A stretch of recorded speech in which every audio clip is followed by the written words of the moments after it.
Hello everyone, ಎಲ್ಲರೂ ಹೇಗಿದ್ದೀರಾ? ಎಲ್ಲರೂ ಚೆನ್ನಾಗಿದ್ದೀರಾ ಅಂತ ಭಾವಿಸ್ತೀನಿ. ನಾನು ಕೂಡ ಚೆನ್ನಾಗಿದ್ದೀನಿ.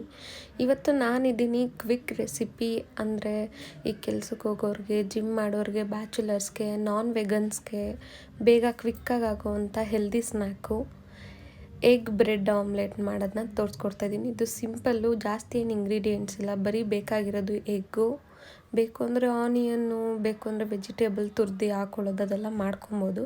ಸದ್ಯಕ್ಕೆ ಇದು ಅರ್ಜೆಂಟಲ್ಲಿ ಆಗುವಂಥ ಬ್ರೆಡ್ ಎಗ್ ಆಮ್ಲೆಟು ಹೇಗೆ ಅಂತ ತೋರಿಸ್ತೀನಿ. ಮೊದಲಿಗೆ ನಾನಿಲ್ಲಿ ಮಾಡ್ಕೊತಿರೋದು 5 ಜನಕ್ಕೆ ಬೇಕು ಅಂತ ಬ್ರೆಡ್ ಆಮ್ಲೆಟ್ನ. ಸೊ ನಾನು ಒಂದು 6ರಿಂದ 7 ಮೊಟ್ಟೆ ಯೂಸ್ ಮಾಡ್ಕೊತೀನಿ. ನೀವು ಮನೇಲಿ ಜನ ಎಷ್ಟಿದ್ದಾರೋ ಅಷ್ಟು ತಕ್ಕನಾಗಿ ಯೂಸ್ ಮಾಡ್ಕೊಬೋದು. ಬನ್ನಿ ರೆಸಿಪಿ ಹೇಗೆ ಅಂತ ತಿಳಿಸ್ಕೊಡ್ತೀನಿ.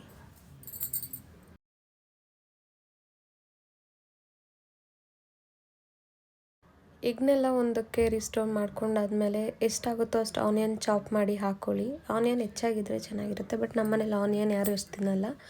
ನೆಕ್ಸ್ಟು ಸಾಂಬಾರು ಪುಡಿ ಸ್ವಲ್ಪ, ಉಪ್ಪು ಸ್ವಲ್ಪ ಚೆನ್ನಾಗಿ ಬೀಟ್ ಮಾಡ್ಕೊಳ್ಳಿ. ಒಂದು ಹದಕ್ಕೆ ಬರೋವರೆಗೂ ಬೀಟ್ ಮಾಡ್ಕೊಳ್ಳಿ. ಬೀಟ್ ಮಾಡಿಕೊಂಡು ಅಷ್ಟು ಚೆನ್ನಾಗಿ ಆಯಿಲಿಗೆ ಹಾಕಿದಾಗ ಅದು ಬೌನ್ಸಿ ಆಗಿ ಬರುತ್ತೆ.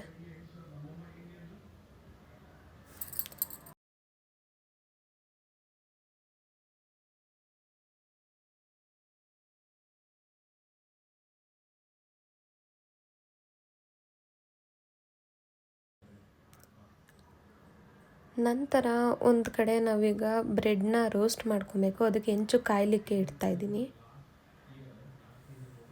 ನಾನು 5 ಜನಕ್ಕೆ ಇಲ್ಲಿ ಮಾಡ್ತಿರೋದ್ರಿಂದ ಒಂದು 5ರಿಂದ 6 ಬ್ರೆಡ್ ತೊಗೊಂಡಿದ್ದೀನಿ. ಒಬ್ಬರು 2 ಪೀಸ್ ತಿಂತಾರೆ ಅಂದ್ರೂ ಬೇಕಾಗುತ್ತೆ. ಫಸ್ಟು ಆಯಿಲ್ ಅಥವಾ ತುಪ್ಪ ಅಥವಾ ಬಟರ್ ಏನೇ ಇದ್ರೂ ಅದನ್ನು ಹಾಕಿ 2 ಕಡೆ ಡಬಲ್ ರೋಸ್ಟ್ ಮಾಡ್ಕೋಬೇಕು. Golden brown or dark brown ಬರೋವರೆಗೂ ರೋಸ್ಟ್ ಆದರೆ ಸಾಕು.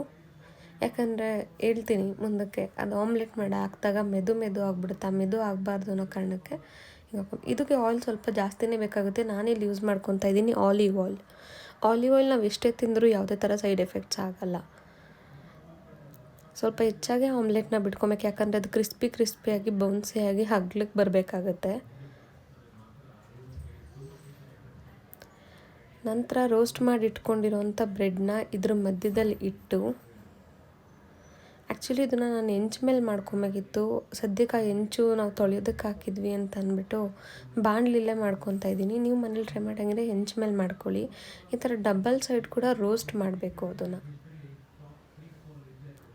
ರೋಸ್ಟ್ ಮಾಡಿ ಏನಿರುತ್ತೆ ಅದ್ರ ಜೊತೆ soya sauce or ketchup or chilli sauce ಜೊತೆಗೆ ನಿಮಗೆ ಬೇಕಾಗಿದ್ದು ಸಲಾಡ್ ಇಟ್ಕೊಂಡು ತಿನ್ಬೋದು.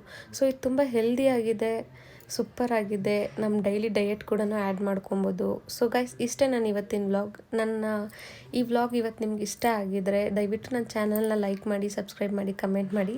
ಏನಾದರೂ ತಪ್ಪಿದರೆ ಹೇಳಿ ತಿದ್ಕೊಳ್ತೀನಿ.